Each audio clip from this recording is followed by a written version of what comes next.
Speaking of agents, agents are also now going to be permitted to attend the combine. So I guess I just assumed that they were in attendance already when it comes to the draft combine. Did you think the same way? Yeah. I just assumed they Once were I already read there. that rule, I'm like, how are they not allowed to go? Right, In the beginning? right. I was just confused, but I guess they weren't allowed to be there until now. Yeah. So that's interesting. But players entering the draft, so going back to their players, will be required to attend the draft combine. So no more, I'm opting out. I'm just gonna disappear. And then also undergo a medical evaluation to be shared with teams, and participate in other activities. So now, I guess the league wants everybody. I think they want more transparency. So less of this undercover, don't show up to the combine, kind of funny business. You see the stuff at every level of basketball. Don't go to evaluations. Don't go to the draft combine. I mean, I work in Parks and Rec. We even saw it in Parks and Rec. We took measures to kind of combat that, where coaches would tell a player not to show up. Hey, don't show up, because they know how good the player is. Other people might not, so they want to use that to their advantage. Don't show up and show everybody how good you are.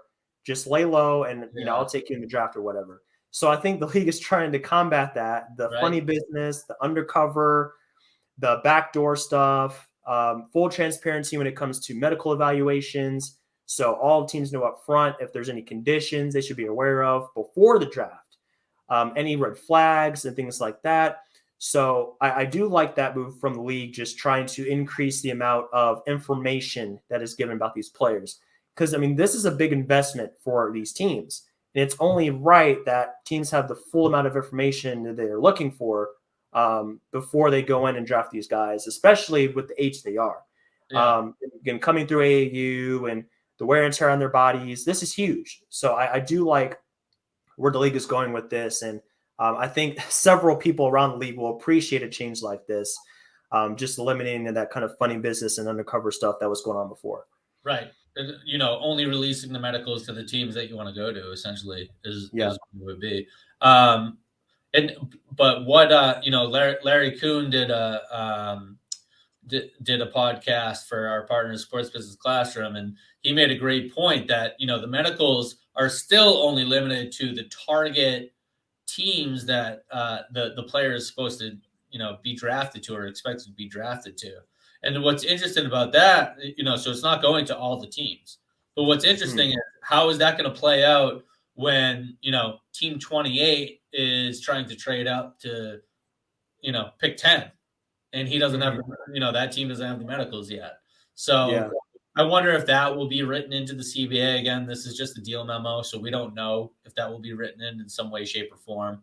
But again, step in the right direction either way. The fact that they're able to do that is crazy. And then as far as attending the combine, they still have ways around it, but they need a valid excuse to not perform at the combine if they're not healthy, obviously. If they're hurt, if they're playing internationally, but apparently they still have to perform in some way, shape, or form before the combine. That's right. I'm sorry, before the draft to be eligible for the combine. So it's like an alternate date. I think that's going to be implemented. So right, that's true.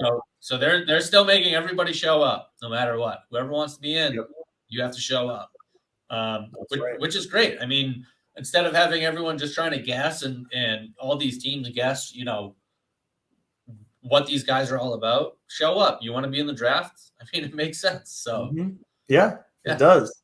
Participate. That's the name of the game.